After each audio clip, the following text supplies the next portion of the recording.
এ বাবা কোরআনের আয়াতের সঙ্গে আর এক আয়াত মিল ইয়াসিন ওয়াল কুরআনিল হাকীম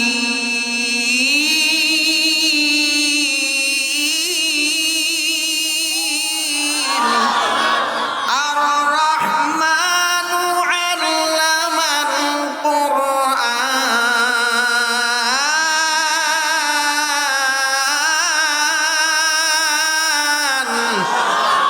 মিল আসেনি এইভাবে কোরআনটা তেলাওয়াত করেন। আর এবার তার শ্বশুর আব্বাই শোনেন, শোনার পরে দিলের মধ্যে একটা ধাক্কা লাগিয়ে গেছে। এবার হাইয়ান রে ডাক দিয়া বলে, কয় তুমি আমার ওনার হাতে কালেমা পড়াইয়া মুসলমান বানাইয়া দাও। এ বাবা মুসলমান হওয়ার পরে বাবা এবার শ্বশুর আর জামাই বাবা হাইয়ান এবং তার মঞ্জির এ বাবা শ্বশুর আর জামাই বাসার মধ্যে গিয়া বলে, রে বিবি, ভিতরে বাবা আমল শেখার জন্য, ভিতরে বাবা এলেম শেখার জন্য তাদের ভিতরে আফসোস, কয় যে নবীর কালেমাটা পড়লাম নবীরে তো দেখতে পাই না, তবে চল চল আমরা মদিনায় চলে যাই। হে বাবা হাইয়ান রাদিয়াল্লাহু তাআলা আনহু সাহাবা হয়ে গেছে। এবার বাবা তো এদিক দিয়া বাবা তার মঞ্জিদ তার শ্বশুর আব্বাই সাহাবা হয়ে গেছে। এবার ফ্যামিলির সবাই রে গুটাইয়া আত্মীয় স্বজন কালেমার দাওয়াত দেয়, ইয়া আইয়ুহান নাস কুলু লা ইলাহা ইল্লাল্লাহু তুফলিহুন। এ মুমিন, এ মানুষ সকল, তোমরা যদি লা ইলাহা ইল্লাল্লাহ পড়ো। এই যে নাস কইছি না, আবুল সরকার কি কয় জানেন? কয় জমি নাস, আল্লাহ কালে কইছে নাসো, মালিকিন নাস, আল্লাহ কইছে নাসো, ইলাহিন নাস, আল্লাহ কইছে নাসো, মিন শাররি ওয়াসওয়াসিল খান্নাস, তাও কইছে নাচতে। নাউজুবিল্লাহ কয় না? এই নাসার অর্থ কি নাচতে কইছে? হ্যাঁ, একটা গল্প মনে পড়ছে, কইতাম নি? না না না, থাক, এটা কইতাম না। আমার যত যুক্তি আছে এগুলি সব এই তথ্যভিত্তিক, এগুলি মিথ্যা বেড়া ভণ্ড কিছু পীর আছে না, যারা গরু খাবেন না পীর, একবারে একটা গাভী রেখে গেছে। কি রেখে গেছে? গাভীটারে দুই ভাই ভাগ করবে কেমনে? ফারিয়ে ভাগ করবে? হ্যাঁ, কেমনে ভাগ করবে? ভাগ করা লাগবে না। লয়ে গেছে এক ভণ্ড পীরের দ্বারে, ভণ্ড পীরের দ্বারা নিচে মতো না ভণ্ড পীরে কয়, কয় কি এর লেগে আইছো? কয় তোমরা কয় ভাই? কয় দুই ভাই। কয় কি আনছো? কয় গাভীটা আনছি। পীরে মনে করছে কি হ্যাঁ দরবারে নিছে, হে খুব খুশি। কয় হুজুর আমি খুশি হইয়েন না, এটা আমাকে বাবাই থুয়ে গেছে, আমাকে ওয়ারিস সূত্রে এটা ভাগ করিয়ে দেবেন। আমি জানি আমার লোভ নাই, এটা ভাগ করে দেবেন। পীরে ভাগ করে অতিন। এই তোমরা কয় ভাই? কয় তোমরা দুইজন, আর গরু একটা। এই কয়জন হইল? এ দেখো আল্লাহ কয় সূরা ৩ এর মধ্যে কয় তিন। নাউজুবিল্লাহ খান। বড় কেডা? কয় তুমি। অজাইতুন, গরু তোমার দ্বারে যাইতই না। কি গরু তোমার দ্বারে? অর্থ কি হইছে?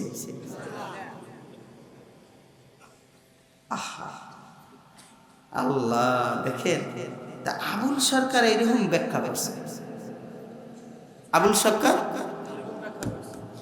কয় তিন, কয় তুমি বড়, কয় হয় তোমার কাছে যাইতই না, অতুরে চেনি না, মানে তোমারে এই গরুতে চেনেই না। ছোট কেডা?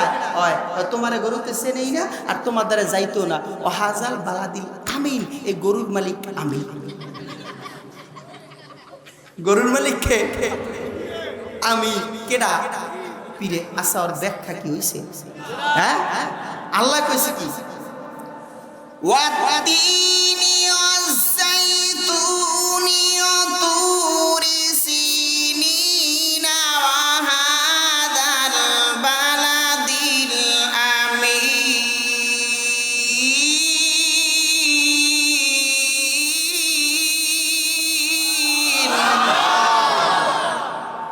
লাকাদ খালাকনাল ইনসানা ফি আহসানি তাকওয়িম।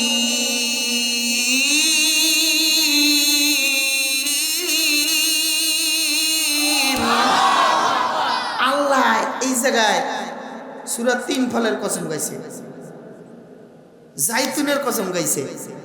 এই পার আবার আল্লাহ সিনাই পর্বত, যেটাকে আমরা বলি তুর পাহাড়, ওই পাহাড়ের কসম খাইয়া আল্লাহ কাহানি সবচেয়ে সুন্দর করে মানুষ বানাইছে। কি বানাইছে? আর ও ব্যাখ্যা করছে কি, তিন তোর এগুলোতে কি করে না, আমরা তিনজন।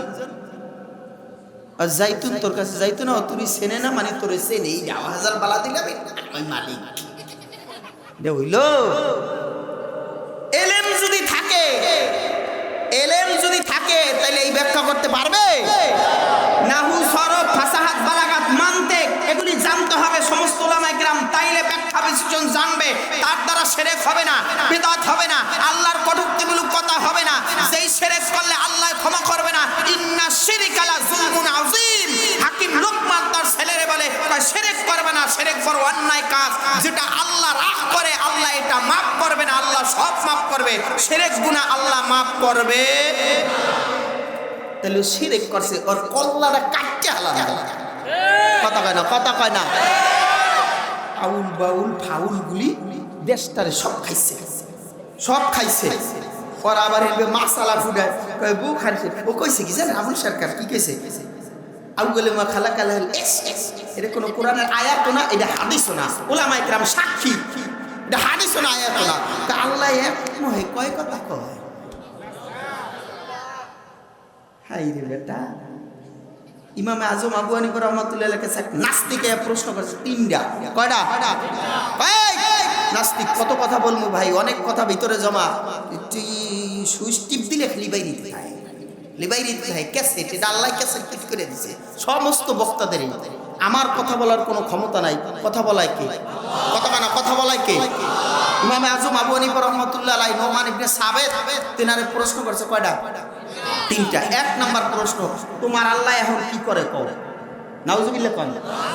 দুই নাম্বার, তোমার আল্লাহ এখন কোন দিক ফিরে রয়েছে? তিন নাম্বার প্রশ্ন, তোমার আল্লাহ এক নাম্বার প্রশ্ন হলো তোমার আল্লাহ এখন কি করে। দুই নাম্বার প্রশ্ন হলো তোমার আল্লাহ এখন কোন দিকে তাকায় রয়েছে। কটা প্রশ্ন? আর তিন নাম্বার প্রশ্ন করছে যে তোমার আল্লাহ, আমার তো এটা জেহান আইতে আছে না, চাইলে কম। এবার ইমামে আজম আবু হানিফা রাহমাতুল্লাহ আলাইহি, হ্যাঁ আল্লাহ যে এক, এটা দলিল কি? এটা দলিল দেবা। তোমার না, তোমার আল্লাহর আগে কি আছিল? তোমার আল্লাহর আগে কি আছিল? প্রশ্ন কয়টা? তিনটা। তোমার আল্লাহর আগে কি আছিল? আল্লাহর আগে কি বানাইছে? ইমাম আজম আবু হানিফা এবার নাস্তিকের কয়, নাস্তিক কয় কি? চেয়ার এখন সমস্ত দলের লোক তাহে না, দুই পার্টির এই হাড্ডুডু খেলা খেললে দুই পার্টির লোক তাহে না, কেউ এদিক দিয়ে জাগর দেয়, কেউ এদিক দিয়ে জাগর দেয়, কি দুই পক্ষের লোক। এবার দুই পক্ষের লোক, আবু হানিফার পক্ষের লোক, নাস্তিকের পক্ষের লোক, চেয়ার রাখছে একটা, চেয়ারে নাস্তিক যেয়ে বইছে। ইমামে আজম আবু হানিফা রাহমাতুল্লাহ তো 9 বছর বয়স থেকেই তিনি ফতুয়া দেয়। সুবহানাল্লাহ, সুবহানাল্লাহ, জোরে কোন। কয় বছর? এটা লৌহে মাহফুজের ইলম ছাড়া সম্ভব? তা কয় নাস্তিক কয় কি? কয় যে প্রশ্ন করে সেবারও না, যে উত্তর দেয় সেবারও। কয় যে উত্তর দেয় সেবারও। কয় তা না, সুবহানাল্লাহ থাক, না না না না সুবহানাল্লাহ থাক থাক, কয় না, নামছে। এবার বইছে, বইয়া কয় এই তোমার আল্লাহ কি এখন প্রশ্ন করো? কয় তোমার আল্লাহ এখন কি করে? কয় আমার আল্লাহ এই মাত্র তোমারে নামাইছে আর আমারে বইছে। কয় 2 নম্বর প্রশ্ন নাও। এই খাদেম কয় কি? একটা মোমবাতি আন আর একটা মেজবাতি আন। মেজবাতি, একটা কথা মনে রাখবেন, ইমাম গাজ্জালি বলে কয় একটা মেজবাতিতে যখন নাকি আঘাত করে তখন ফাট করে আগুন জ্বলে। কোনো মুমিনের দিলে যদি কোনো বেঈমান নাস্তিক ইহুদি নাসারা যদি ঈমানের প্রতি আল্লাহর কটূক্তি করে, নবীর প্রতি কটূক্তি করে, আঘাত করে, তখন মেজবাতির মতন ঈমান আল্লাহর ঈমানের মধ্যে এমন একটা জ্বলে আগুন জ্বলে, তখন ওই আগুন আর থামাইতে পারে না। এই দেশের রাষ্ট্রপ্রধানও থামাইতে পারবে না। ঠিক কিনা বলছেন? বলো। সমস্ত মুসলমানরা একমত।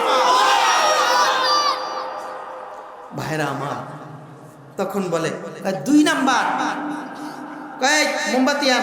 মোমবাতি আনছে, কয় জ্বালাইছে। কয় নাস্তিক তুই ক এই মোমবাতির আলো, সব আলো নিবাও, সব বাতি নিবাইছে। কয় মোমবাতির আলো কোন দিকে গেছে? ক আর নাস্তিক সব দিকেই গেছে। কয় তাইলে আমার আল্লাহ একটা টাইমে সব দিকেই আল্লাহর কুদরতি নজর দিয়ে তাকাই আছে। কয় 3 নাম্বার। কয় 3 নাম্বারে কি? কয় 3 নাম্বারে তোমার আল্লাহর আগে কি আছিল? কয় তুমি অঙ্ক জানো? কয় হ্যাঁ আমি পণ্ডিত, অঙ্ক জানি। কথা গুনো এক দূর থেকে বলছে 1 2 3 4 5 6 7 8 9 10। কয়বার? কয় 11। কয় থামো। কয়বার উল্টা মিলে গুনতে জানো? কয় হ্যাঁ তাও জানি। কয় গুনো।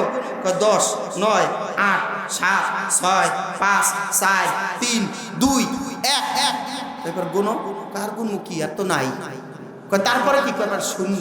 কয় আমার আল্লাহ হলো লা শারীকা লা, আমার আল্লাহর কোনো শরীক নাই। কুল হুয়াল্লাহু আহাদ, আমার আল্লাহ এক। আমার আল্লাহর আগে আর কিছুই ছিল না আর থাকবে না। আমার আল্লাহ বিনা দলিলে এক। নাস্তিক কয় কি রে? ইমাম আজম আবু হানিফা এলেন। তাই এরকম এই বাংলার জমিনেও এখনো আমাদের কিছু আকাবির আছে যারা এদের উত্তর দেওয়ার শুধু ক্ষমতা রাখে না, এদেরকে মাটির তলে গেড়ে রাখার মতন ক্ষমতা তাদের আছে। ঠিক কিনা বলছিল্লা বলে? হাইয়ান আর মানসিফ দুইজনে ফ্যামিলি লইয়া মক্কা থেকে মদিনা রওনা করছে। মাইলছে মাইল হাইটা হাইটা। কয় ফ্যামিলি সবাইকে বলে, কয় চলো চলো। এ বাবা, তবে জিবরাইল আমিন আল্লাহর নবীর নিকটে আয়েশা ডাক দেয়া কয়, নবী এ নবী, মক্কা নগরীর মধ্যে তবে আপনার একটা কাফেলা, মক্কা নগরীর মধ্যে যারা না দেখে আপনার কাফেলাটা তারা মুসলমান হয়ে গেছে। তবে তারা আসতেছে মদিনায় এলেম শিখবে, সিনার মধ্যে কোরআন আর হাদিসের এলেম নিবে রে নবী।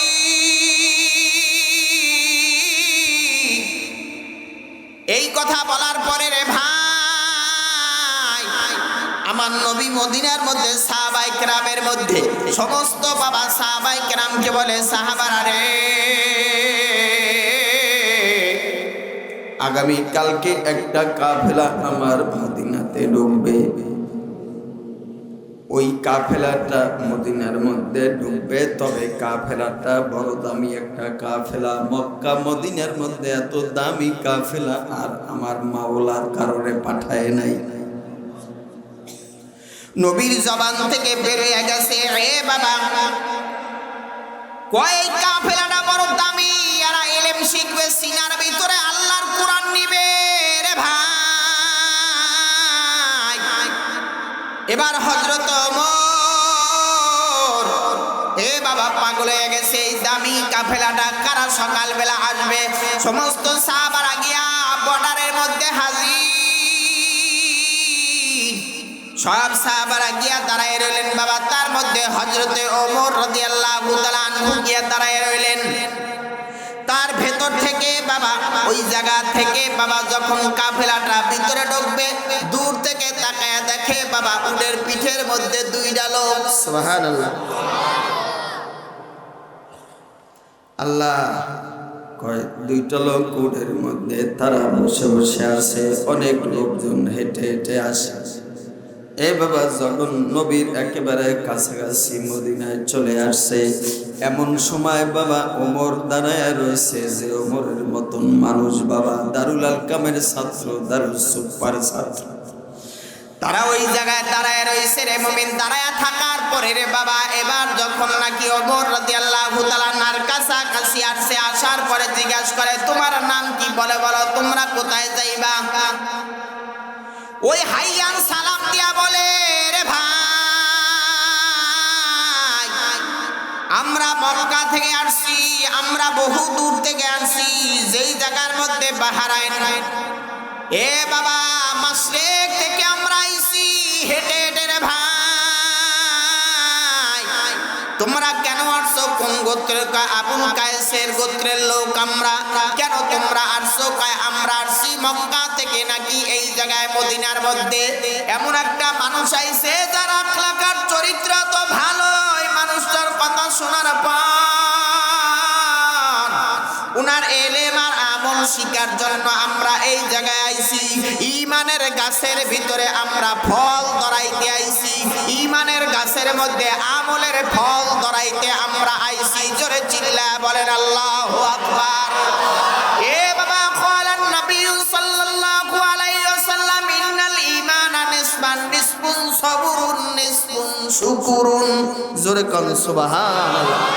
কয় ঈমান দুই ভাগে বিভক্ত, অর্ধেক ঈমান সবুরের ভিতরে, অর্ধেক ঈমান শুকুরের ভিতরে।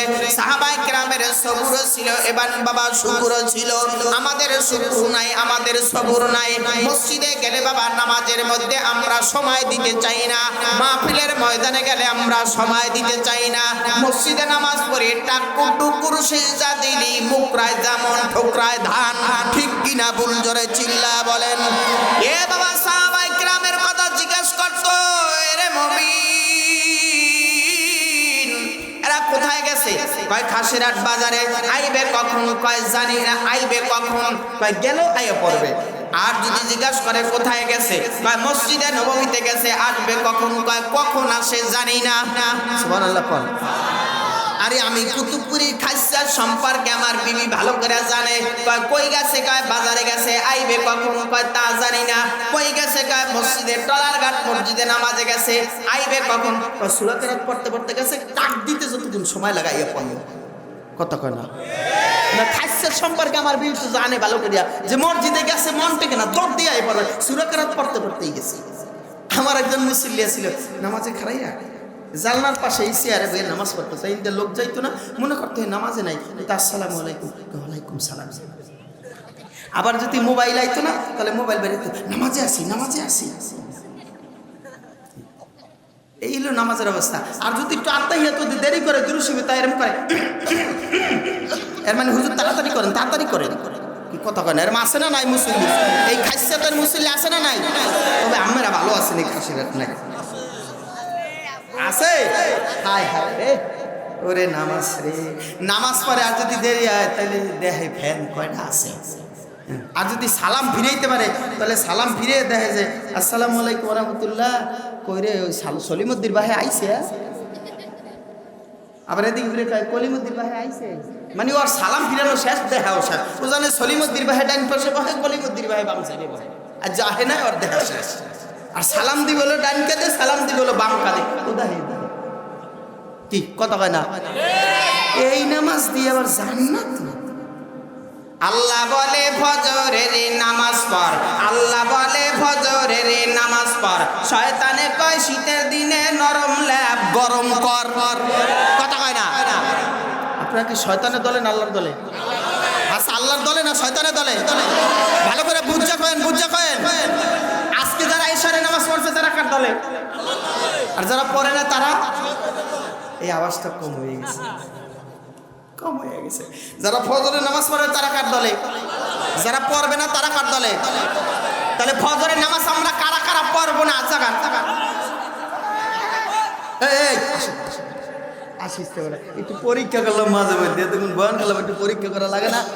এই স্ক্রিনশটে জাগাইছে, আসলে ওরা তো বুঝছে। আল্লাহ সবাইরে মাফ করে দাও বলি আমিন। এই ফজরের নামাজ কারা কারা পড়বো? আল্লাহু আকবার বলে তিন হাত জাগায়, নাড়াচাড়া দেই বলি আল্লাহু আকবার। নারায়ে তাকবীর, নারায়ে তাকবীর। হাত নামান। এবার কাফেলা ঢুকছে কোথায়? মদিনায়। মদিনায় কাফেলা ঢোকার পর ওমর রাদিয়াল্লাহু তাআলা আনহু জিজ্ঞাসা করে, এই তোমরা কোথা থেকে আসছো? কয় আমরা মক্কা থেকে আসছি, বাহরাইন থেকে। কয় তোমরা এখানে কোন গোত্রের? কয় আমরা আবুল কায়েসের গোত্রের লোক। কেন আসছো? কয় নবীর কাছে আমরা ইলম শেখার জন্য আসছি।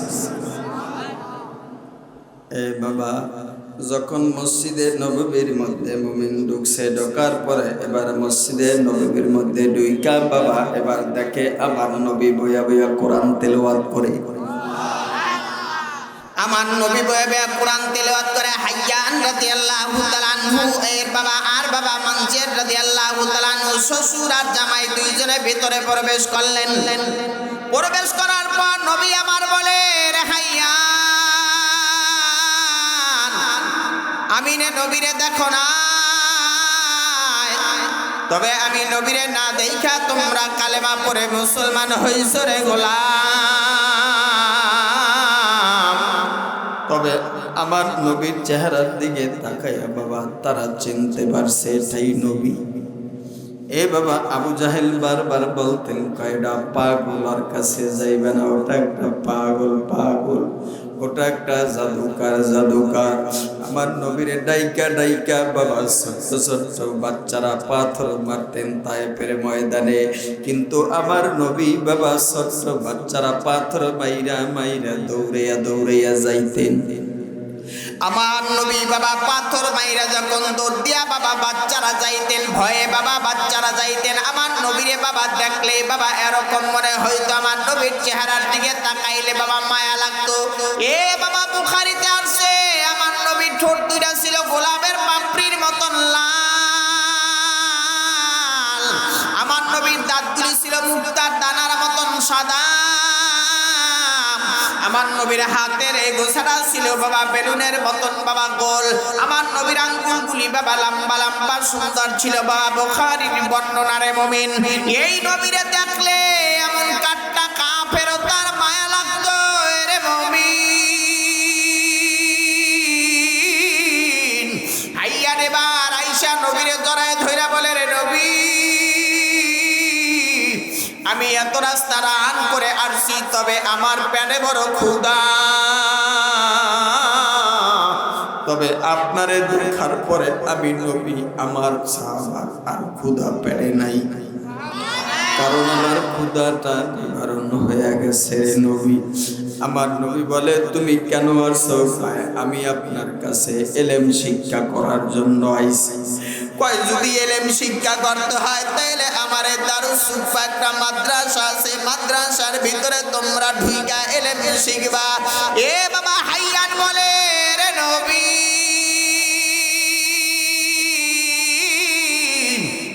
এ নবী আপনার চেহারার ভিতরে এমন একটা দাগ দেখা যায়, এই দাগটা কিসের? আপনার ঘাড়ের মধ্যে দাগ দেখা যায়, দাগগুলি কিসের? এবার হাইয়ানকে বলে, রে হাইয়ান তোমারে বলি, আমি নবী যখন বলছি লা ইলাহা ইল্লাল্লাহ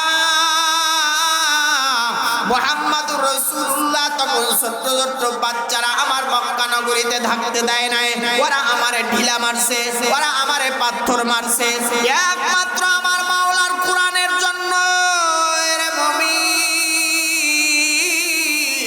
এই কোরআন সিনার মধ্যে ধারণ করে রে ভাই, এই কোরআনের সাথে সম্পর্ক রাইখা যারা বাবা কোরআনের সাথে বাবা প্রেম লাগাইয়া ভালোবাসা লাগাইয়া এ বাবা যারা কবরে যাইতে পারবে তাদেরকে আমার মালিক ওই কবরের মধ্যে কোরআন দ্বারা তাদেরকে পাহারাদারি করবে। জোরে চিল্লা বলেন সুবহানাল্লাহ। এ বাবা নবী বলেছেন আমার মাদ্রাসার খেদমত করা, আমি নবীর খেদমত করা, এ বাবা মাদ্রাসার তলেবে ইলমের খেদমত করা, আমার খেদমত করা, মাদ্রাসার কোরআনের পক্ষে বাবা খেদমত করা, কোরআনের খেদমত করা, আমি আল্লাহর খেদমত করা। এ বাবা মা বাবা অনেকের ঘুমায় কবরের ভিতরে রে ভাই,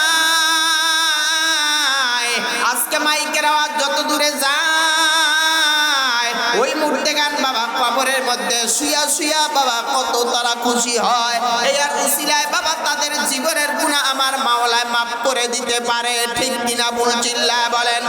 এ বাবা পৃথিবীর মধ্যে দামি মানুষ কারা? খায়রুকুম মান তাআল্লামাল কুরআন ওয়া আল্লামা। এই পৃথিবীর মধ্যে দামি মানুষ যারা কোরআন শিখে এবং অপরকে শিক্ষা দেয়। এই মাদ্রাসার তলবে ইলমরা দামি, এই মাদ্রাসার উস্তাদরা দামি। এই দামি মানুষের সাথে সম্পর্ক যদি রাখেন, আল্লাহর নবী কা আলাইকুম বিমুজালাসাতিল উলামা, উলামায়ে কিরামের মজলিসের মধ্যে বসবা, যদি বসতে পারো দুই একটি কথা শুনতে পারো, আমল করতে পারো, তাইলে আমার নবী কয় মাজলিসু ফিকহিন খায়রুম মিন ইবাদাতি সিত্তিনা সানা, তাইলে তার আমল নামার মধ্যে আমার মাওলা 60 বছর নফল ইবাদতের সওয়াব দিয়া দেবে। এই কোরআনের খেদমত করতে কারা কারা রাজি? আল্লাহু আকবার বলে দুইটা হাত জাগান। কারা রাজি একটু নাড়াচাড়া দান বললে বলেন আল্লাহু আকবার, আরো জোরে বলুন আল্লাহু আকবার। আল্লাহ সবাইরে কবুল করুক বলে আমিন। দাদা ভাই, আমি আপনাদেরকে অল্প সময় একটা কষ্ট দিব, সেটা হলো কি আখিরি মোনাজাত দিব। তবে আখিরি মোনাজাতের আগে আপনারা কেউ যাবেন না, কারণ আশেপাশে ফেরেশতারা বেষ্টনী করে রেখেছেন। ফেরেশতারা আপনার দিকে তাকিয়ে আছেন যে আখিরি মোনাজাত দিবে। মা বাপ কবরের মধ্যে তাকিয়ে আছে, দাদা দাদু তাকিয়ে আছে। শুনেন একটা কথা বলি, আপনি যদি এখান থেকে আজকে মোনাজাত দিয়ে যান, কায়দা কাইটা যান যদি আপনি, তাইলে আপনার পেটের ছেলে সন্তান নাতি নাতকু তারাও আপনার জন্য ওয়াজে গিয়ে কান্দা দোয়া করে যাইব। আর যদি দোয়া না করে আপনি চলে যান, তাইলে আপনি কপালে লেখা রাখেন আপনি তো মাহফিলে আইয়া গেছেন, ওরা মাহফিলেও আইবে না, জীবনে দোয়াও করবে না। কয় এরকম হয় কি হয় না? জোরে চিল্লায় বলেন। কয় ছোট্টবেলা যুক্তিবাদীর একটা ওয়াজ শুনছি, কয় বৌমারে কইছে, কয় বৌমারে কয় কি আমার পিঠটা একটু ডইলা দাও। বৌমায় হাত দিয়ে ডলতে যায়, খালি হাত পিঠের উপরে পা ওঠে। কয় পা ওঠে কার? শাশুড়ি আম্মা। কয় তোমার এইটা দোষ না, কারণ আমার শাশুড়ি কালা ছিল তো, আমি পাও ধুইয়া পিঠ ডুললে দিছি, এই জন্য আমি সুন্দর হইলে কি হইব, তোমার হাত ওঠে না, আমার পা ওঠে। কথা বুঝছেন? যেইসা কর না ওইসা ভর না, যেরকম করবেন ওরকম মিলবে। এই দোস্ত আমি বলতে চাই আল্লাহর কোরআন এই জায়গায় শিক্ষা দেওয়া হয়। আমি আপনাদেরকে বলতে চাই এই পিছনে একটা মাদ্রাসা, আল মসজিদ আল মাদ্রাসা তো বাইতুন নবী, মদিনাওয়ালার ঘর। তবে এই ঘর পিছনে আছে, এই ঘরের জন্য আমি আপনাদের কাছে একটু অনুরোধ করব, মদিনাওয়ালার খেদমতের জন্য মদিনাওয়ালায় এই লাইনটা লাগায় দিব, এখানে বসে আপনি ওয়াদা করবেন, বলবেন, আর এটার খবর আল্লাহ তাআলা মদিনাওয়ালার কাছে পৌঁছায় দিবে। মদিনাওয়ালার কাছ থেকে আল্লাহর কাছে চলে যাবে। এই খবরটা আপনার আমল নামায় লেখা হবে, আর আমল নামা লইয়া কিয়ামতের ময়দানে উঠবেন, আল্লাহর রাসূল দেখবে আর সাইন করে দিবে, জান্নাতে ঢুকবেন, জান্নাতে ঢুকবেন। আমি বলতে চাই দোস্ত, এই যে পিছনে একটা ভবন আছে, মাদ্রাসার ভবন, এই ভবনটা অনেক ইট বালু সিমেন্ট রডের প্রয়োজন, টাকার প্রয়োজন। আমি বেশি না, আপনাদের এখান থেকে আমি এরকম একটা লোক চাই, সেই লোকটায় এই মজলিসের মধ্যে বলতে পারবে হুজুর আমি 20,000 টাকা, আমি কোনো ব্যবসায়ী ভাই 20,000 টাকা মদিনাওয়ালার খুশি করার জন্য, মদিনাওয়ালার জন্য, আমি মদিনাওয়ালাকে ভালোবাসি, আমি আল্লাহকে ভালোবাসি, কোরআনকে ভালোবাসি, ওলামায়ে কেরামকে ভালোবাসি, 20,000 টাকা আমি মাদ্রাসা দিয়া সহযোগিতা করব। এরকম কোন আল্লাহর বান্দা আছে? আমি তার জন্য প্রাণ ভরে দোয়া করব। আগামীকাল কুয়াকাটা গিয়েও দোয়া করব। কোন আল্লাহর বান্দা আছে যে 20,000 টাকা দিতে পারবে আল্লাহর এই মদিনাওয়ালার ঘরের জন্য? এরকম কোন আল্লাহর বান্দা আছে? একটা বান্দা একটু বলেন না যে হুজুর আমি মদিনাওয়ালার খুশি করার জন্য 20,000 টাকা দিব, আল্লাহর কাছে তার জন্য প্রাণ ভরে দোয়া করব। কে আছে এরকম? একটা লোক একটু বলেন না যে হুজুর আমি 20টা, মাশাআল্লাহ, এদিকে আসি, আমার কাছে আসি। নারায়ে তাকবীর, নারায়ে তাকবীর। নাম কি আপনার? হ্যাঁ, মা বাপ আছে? আহা, আয় আল্লাহ, রিয়াজ খান আল্লাহ গালে রাখছে, তারে দিয়া দিও জান্নাতের বাড়ি। জোরে চিল্লায় বলেন আমিন।